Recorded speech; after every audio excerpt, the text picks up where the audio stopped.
अंतर्राष्ट्रीय संगठन। अंतर्राष्ट्रीय संगठन का अर्थ है अंतर्राष्ट्रीय संगठन संप्रभु एवं स्वतंत्र राज्यों का एक ऐसा औपचारिक संगठन है जिसकी स्थापना विश्व में शांति व व्यवस्था बनाए रखने के लिए एवं अंतर्राष्ट्रीय समुदाय के कल्याण में वृद्धि करने के लिए की गई है। अंतर्राष्ट्रीय संगठन में परिभाषाएं मैं आपको बोलता हूं। संयुक्त राष्ट्र संघ का गठन मानवता को स्वर्ग पहुंचाने के लिए नहीं बल्कि उसे नरक से बचाने के लिए हुआ है।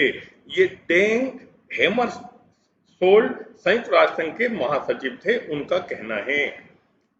चर्चिल, ब्रिटेन के प्रधानमंत्री चर्चिल ने कहा, हथियार लड़ाने से बढ़िया है कि जवान लड़ाई जाए।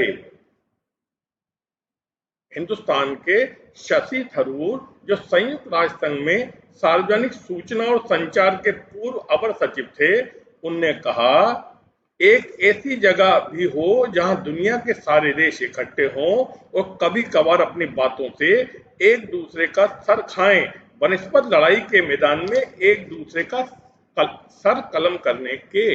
अर्थात संयुक्त राष्ट्र संघ शांति और व्यवस्था बनाए रखने का काम करता है। अब अंतर्राष्ट्रीय संगठन की आवश्यकता क्यों होती है? युद्ध को रोकने के लिए। युद्ध में जन और धन हानि बहुत होती है, उसको रोकने के लिए संयुक्त राष्ट्र संघ की आवश्यकता है। दूसरा है विवादों का समाधान शांतिपूर्ण तरीके से करने के लिए। जब दो देशों के बीच में किसी बात को लेकर सीमा विवाद या व्यापारिक विवाद या संधियों के बारे में विवाद हो तो ऐसी विवादों से बचने के लिए इसका समाधान शांतिपूर्ण तरीके से करने के लिए अंतर्राष्ट्रीय संगठन की आवश्यकता होती है। इसमें क्या है? सदस्य राष्ट्रों की सहमति। अगर आपको संयुक्त राष्ट्र संघ में किसी बात का विवाद का निपटारा कराना है तो दोनों देश की सहमति आवश्यक है। बीमारियों तथा महामारियों की रोकथाम हेतु संयुक्त राष्ट्र संघ बीमारियों और महामारियों की रोकथाम करता है। बीमारी कैसे? बच्चों की बीमारी होती है, वो 5-6 के टीके लगाए जाते हैं स्कूल में, आपको ध्यान हो। कौन सी खांसी? कुकर खांसी, टिटनेस, बीसीजी, है ना, इनके जो पोलियो, इनके लिए अंतर्राष्ट्रीय संगठन काफी मदद करते हैं। महामारी जैसे टीबी, एड्स, डेंगू, और आजकल कौन सी महामारी चल रही है? उसका नाम है कोविड, कोरोना महामारी चली। इसके लिए भी संयुक्त राष्ट्र संघ काफी प्रयास कर रहा है कि बीमारी को फैलने से रोका जाए, है ना। इसके लिए अंतर्राष्ट्रीय संगठन की आवश्यकता होती है। अगला है भू तापमान वृद्धि को रोकने में सहयोग के लिए। जमीन का तापमान बढ़ेगा तो ग्रीन हाउस प्रभाव से देश में, संसार में बर्बादी आएगी, समुद्र का तापमान बढ़ेगा। तो इसको रोकने के लिए अभी इसके क्या करते हैं? हर घर में फ्रिज है, एसी है, इसके अंदर जो गैस इस्तेमाल की जाती है उसे बोलते हैं CFC, क्लोरोफ्लोरोकार्बन। उद्योग धंधे से भी जो प्रदूषण निकलता है वो भी तापमान में वृद्धि करने में सहायक है ना। इसको रोकने के लिए संयुक्त राष्ट्र संघ काम करता है। अब संयुक्त राष्ट्र संघ का विकास कैसे हुआ? संयुक्त राष्ट्र संघ 1941 में अमेरिकी राष्ट्रपति रूजवेल्ट एवं ब्रिटेन के प्रधानमंत्री द्वारा अटलांटिक चार्टर पर हस्ताक्षर किए। इसके बाद जनवरी 1942 में 26 मित्र राष्ट्रों के द्वारा अटलांटिक चार्टर का समर्थन किया गया। 1943 में संयुक्त राष्ट्र संघ की घोषणा पर हस्ताक्षर किए गए।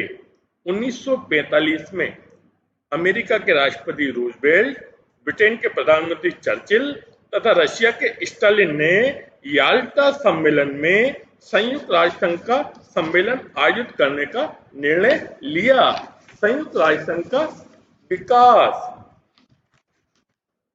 अप्रैल और मई 1945 में सैन फ्रांसिस्को सम्मेलन हुआ।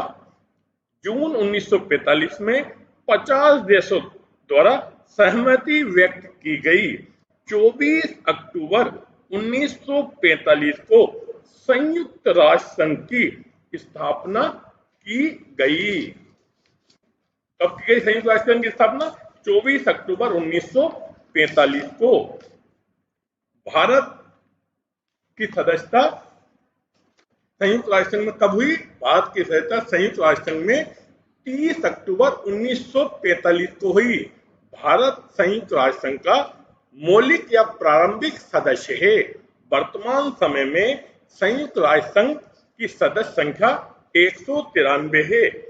संयुक्त राष्ट्र संघ का आधारभूत सिद्धांत संयुक्त राष्ट्र संघ के चार्टर में अनुच्छेद 2 में वर्णित है। संघ के सभी सदस्य राष्ट्र प्रभुत्व संपन्न और समान होंगे। दूसरा है, सभी सदस्य राष्ट्र घोषणा में वर्णित अपने कर्तव्यों और दायित्वों का पालन करने के प्रति निष्ठावान व सजग होंगे। संघ के सदस्य राष्ट्र अपने अंतर्राष्ट्रीय संबंधों के निर्वहन में अन्य राष्ट्रों की अखंडता और राजनीतिक स्वतंत्रता के लिए धमकी अथवा बल शक्ति का प्रयोग नहीं करेंगे। सभी सदस्य राष्ट्र अपने बीच उत्पन्न अंतर्राष्ट्रीय विवादों का समाधान शांतिपूर्ण उपायों से करेंगे, जिससे विश्व में शांति व न्याय की रक्षा हो सके। सभी राष्ट्र संघ के कार्यों में सहायता प्रदान करते हुए किसी भी ऐसे राष्ट्र को किसी भी प्रकार से सहायता प्रदान नहीं करेंगे जिसके विरुद्ध संयुक्त राष्ट्र संघ द्वारा कोई कार्रवाई की जा रही है। संयुक्त राष्ट्र संघ की सदस्यता ऐच्छिक है। संयुक्त राष्ट्र संघ के 6 महत्वपूर्ण भाग हैं। नंबर 1, महासभा। तो महासभा के बारे में बताएं। महासभा में 193 सदस्य हैं। हर सदस्य का एक वोट होता है। महासभा में छोटा सदस्य हो, छोटा देश हो या बड़ा देश हो, उसको एक ही वोट देने का अधिकार है, चाहे वो भूटान हो चाहे अमेरिका हो। लेकिन भूटान का भी एक ही वोट होगा, अमेरिका का भी एक वोट होगा। महासभा जो है 2/3 बहुमत से महत्वपूर्ण मसलों पर निर्णय लेती है। शांति व सुरक्षा के नए सदस्यों का प्रवेश तथा बजट निर्माण आदि का कार्य करती है। सभा की प्रत्येक वर्ष नियमित सत्र में एक बैठक होती है। आवश्यकता पड़ने पर यदि सभा चाहे तो विशेष सत्र या आपातकालीन सत्र की बैठक आयोजित की जा सकती है। संयुक्त राष्ट्र संघ की शक्तियां और कार्य। संयुक्त राष्ट्र संघ शांति व सुरक्षा के प्रश्न, पर्यावरणीय या सुरक्षा, आर्थिक विकास, औपनिवेशिक प्रशासन की समस्याएं, निःशस्त्रीकरण, जनसंख्या विस्फोट, भूगोलिक साम्राज्यों का प्रयोग आदि इसके अधिकार क्षेत्र में आते हैं। इसकी मदद के लिए कई समितियां होती हैं जो महासभा की मदद करती हैं, जैसे राजनीतिक और सुरक्षा समिति, आर्थिक वित्तीय समिति, सामाजिक, मानवीय व सांस्कृतिक समिति, कानूनी समिति, विशेष राजनीतिक समिति, प्रशासकीय एवं बजट समिति। दूसरा है इसका स्थायी जो सदस्य उसका काम है आर्थिक व सामाजिक परिषद। आर्थिक व सामाजिक परिषद इसमें 27 सदस्य हैं। इसमें से 9 सदस्य प्रति 3 वर्ष के बाद अवकाश प्राप्त कर लेते हैं या पुनः निर्वाचित हो सकते हैं। महासभा इसका चुनाव 2/3 बहुमत से करती है। सभी सदस्यों को समान मत देने का अधिकार है। निर्णय बहुमत के आधार पर होता है। परिषद अपना अध्यक्ष खुद चुनती है। इसका क्या उद्देश्य है? आर्थिक व सामाजिक परिषद का आर्थिक और सामाजिक परिषद का मुख्य उद्देश्य मानव के सर्वांगीण उन्नति करना तथा परिषद विश्व शांति की स्थापना में सहायता करती है। विभिन्न प्रकार की संस्थाएं खोलकर या मानव का कल्याण करती तथा उन संस्थाओं से सामंजस्य रखती है। परिषद के कार्य या परिषद सुरक्षा परिषद की प्रार्थना पर किसी आक्रमणकारी राष्ट्र को आर्थिक दंड देने में उसकी सहायता करती है। अगला है परिषद का कार्य मध्यस्थता करना भी है। संयुक्त राष्ट्र संघ के अंतर्गत जो भी संस्थाएं काम करती हैं उनके बीच संबंध बनाए रखना भी इस परिषद का काम है। परिषद मध्यस्थता करके जो भी समझौते करती है उस पर महासभा की स्वीकृति प्राप्त करना आवश्यक है। परिषद संयुक्त राष्ट्र में विभिन्न संस्थाओं से परामर्श करके अपनी सिफारिश भेजती है और सामंजस्यपूर्ण संबंध रखती है। परिषद सदस्य राष्ट्रों को आर्थिक सहायता तथा तकनीकी परामर्श देते हैं। अपने कार्य क्षेत्र के अंदर वह किसी विषय पर विचार के लिए अंतर्राष्ट्रीय सम्मेलन बुला सकती है। यह परिषद महासभा, सुरक्षा परिषद और न्याय परिषद को उसकी प्रार्थना पर किसी प्रकार की सहायता या सूचना दे सकती है। अगला है न्यास परिषद या संरक्षण परिषद। संरक्षण परिषद में 14 सदस्य होते हैं जो महासभा द्वारा निर्वाचित होते हैं। इस परिषद की स्थापना संयुक्त राष्ट्र संघ की मैंडेट व्यवस्था के स्थान पर की गई है। संसार में कुछ प्रदेश ऐसे हैं जिनके निवासी पिछड़े हुए और अल्प विकसित हैं। ये इस योग्य नहीं है कि उन्हें अपने देश का शासन संचालन का दायित्व सौंपा जा सके, अतः उन्हें दूसरे सभ्य तथा विकसित देशों की सहायता की आवश्यकता है। सभ्य देशों का यह कर्तव्य है कि वे उस समय तक उनके विकास में भरपूर सहायता प्रदान करें जब तक कि वे शासन संभालने के योग्य नहीं हो जाते। जिन देशों को यह कार्य सौंपा जाए उन्हें संयुक्त राष्ट्र संघ की देखरेख में उसे संपन्न करना चाहिए। संरक्षण परिषद के जो उद्देश्य वो हैं, नंबर 1 अंतर्राष्ट्रीय शांति व सुरक्षा को बढ़ाना, नंबर 2 पिछड़े लोगों की राजनीति, आर्थिक, सामाजिक और शिक्षा संबंधी उन्नति में योग प्रदान करना और उनकी स्वतंत्रता एवं प्रशासन की क्रमिक विकास में सहायता देना, नंबर 3 जाति, लिंग, भाषा और धर्म के भेदभाव के बिना सब लोगों में समान अधिकारों और मूल स्वतंत्रता के प्रति आस्था बढ़ाना, उसमें यह भाव जगाना कि संसार में सभी लोग एक दूसरे पर आश्रित हैं। संरक्षण परिषद 3 प्रकार के प्रदेशों का प्रशासन करती है। नंबर 1 वे प्रदेश जो सैन फ्रांसिस्को सम्मेलन के समय मैंडेट व्यवस्था के अंदर आते थे। नंबर 2 वे प्रदेश जो द्वितीय विश्व युद्ध के उपरांत शत्रु राज्यों से छीन लिए गए थे।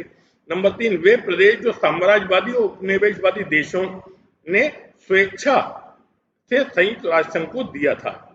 संरक्षण परिषद के कार्य, यह संरक्षण प्राप्त देश के शासन का निरीक्षण कर पता लगाती है कि संरक्षण की शर्तों के अनुसार शासन चल रहा है या नहीं। यह संरक्षण प्राप्त देशों की रिपोर्ट मंगाती है।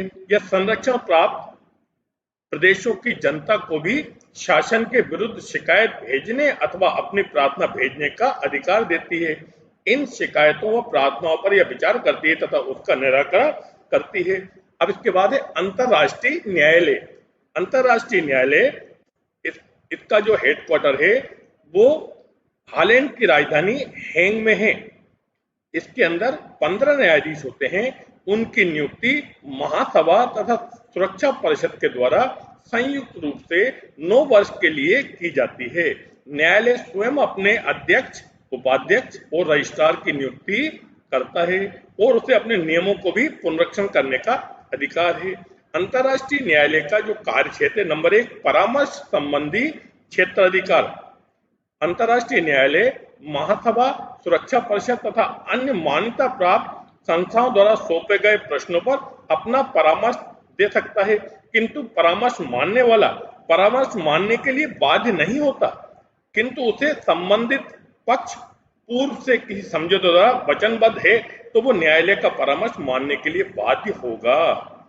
दूसरा है विभिन्न विवादों की सुनवाई करना। अंतर्राष्ट्रीय न्यायालय उन विवादों की सुनवाई करता है जो उसके सम्मुख प्रस्तुत किए जाते हैं। 4 प्रकार के विवाद न्यायालय के सामने लाए जा सकते हैं।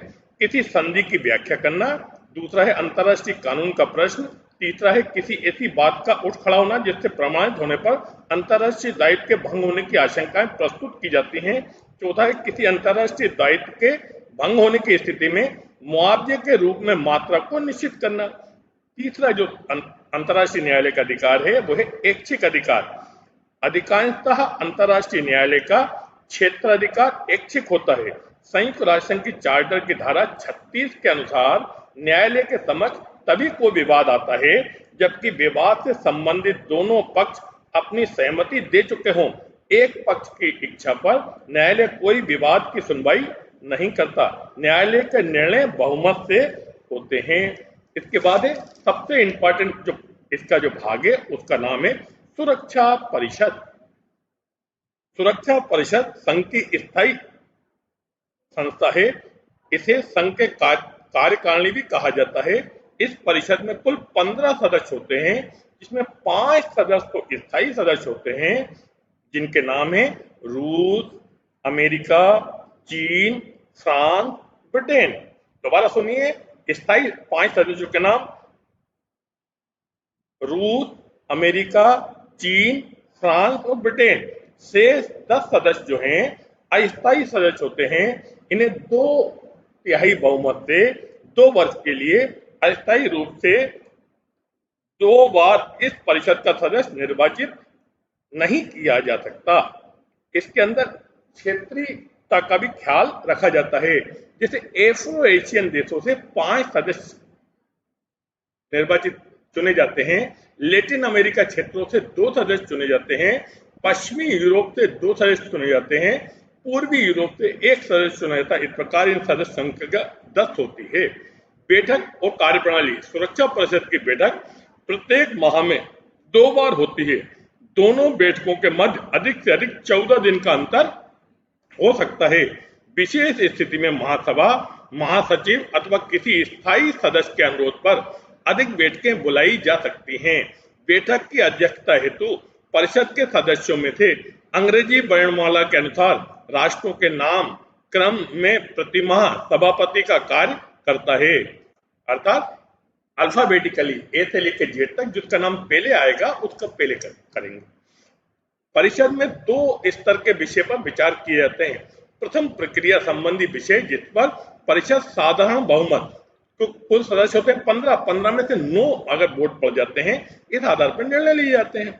विशेष मामलों में इसे बहुमत में 5 स्थायी सदस्यों का समर्थन प्राप्त होना अनिवार्य है। स्थायी सदस्य किसी विषय पर विरुद्ध मत दर्ज करता है तो यह वह मत निषेधाधिकार मत या वीटो कहलाता है। अर्थात अगर कोई स्थायी 5 सदस्य में से 5 सदस्य कौन कौन थे? अमेरिका, रूस, ब्रिटेन, फ्रांस और चीन। ये 5 सदस्य में से अगर कोई एक सदस्य नेगेटिव वोटिंग करता है तो उसे वीटो कहते हैं। मतलब उस प्रस्ताव के ऊपर किसी प्रकार का निर्णय नहीं लिया जाता। उस वीटो होने के बाद उसके ऊपर उस स्थिति में विषय पर कोई निर्णय नहीं लिया जा सकता। एक तरीका और है, स्थायी सदस्य यदि मतदान में, ये 5 लोगों में से अगर कोई मतदान में तटस्थ रहता है, मतलब वोट नहीं डालता है या मतदान में भाग नहीं लेता है, तो उसे अंग्रेजी भाषा में एब्स्टेन कहते हैं, एब्स्टेन कहा जाता है। और इस स्थिति में निर्णय बहुमत से लिया जाता है। मतलब फिर वो नेगेटिव वोटिंग नहीं, तो वीटो पावर का इस्तेमाल नहीं माना जाएगा। अब सुरक्षा परिषद क्या कार्य करती है, ये बहुत इंपॉर्टेंट है, इसको ध्यान से सुनना बच्चों, ये परीक्षा में भी पूछा जाता है। सुरक्षा परिषद के निम्नलिखित कार्य हैं। नंबर 1, संघ के प्रमुख उद्देश्य अंतर्राष्ट्रीय शांति और सुरक्षा। परिषद का मुख्य कार्य जहां कहीं भी शांति भंग होने की संभावना हो उसके समाधान के लिए उपाय किए जाते हैं। दूसरा है, 2 या 2 से अधिक राष्ट्रों के मध्य विवादों को हल करने के लिए विवाद के लिप्त राष्ट्रों को संयम का प्रयोग करने का कहा जाता है। शीत युद्ध के बाद संयुक्त राष्ट्र संघ में सुधार या परिवर्तन की मांग, संगठन की बनावट एवं प्रक्रियाओं में सुधार। दूसरा है, इस संगठन में कौन से मुद्दे उठाए जाएं।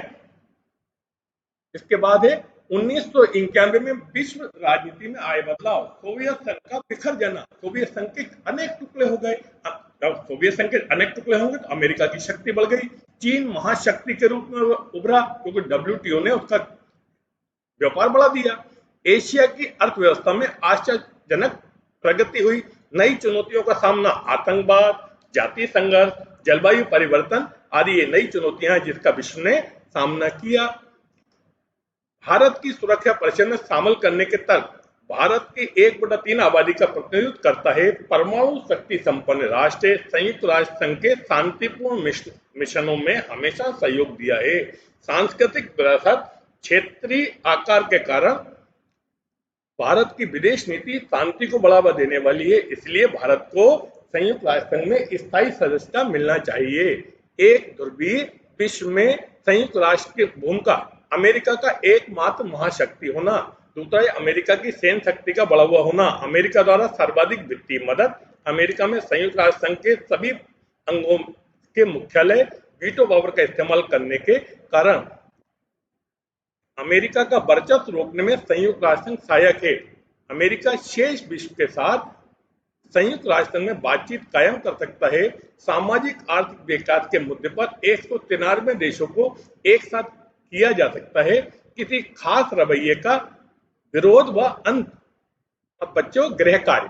संयुक्त राष्ट्र संघ के मुख्य भागों के नाम बताओ। संयुक्त राष्ट्र संघ के मुख्य भागों के नाम मैंने आपको बताए हैं, बताइए कौन कौन से हैं। नंबर 1 महासभा, सुरक्षा परिषद, वित्तीय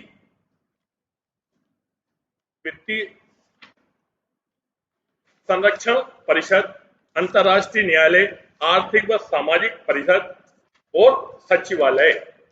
दूसरा है वीटो का अर्थ स्पष्ट है। 5 देश रूस, अमेरिका, ब्रिटेन, फ्रांस व चीन, इनको वीटो का है। अगर ये किसी मसले पर नेगेटिव वोटिंग करते हैं तो उस मसले पर विचार नहीं किया जा सकता। संयुक्त राष्ट्र संघ के सदस्यों की संख्या कितनी है? संयुक्त राष्ट्र संघ के सदस्य देशों की संख्या आज की स्थिति में 193 है। भारत संयुक्त राष्ट्र संघ का कौन सा सदस्य है?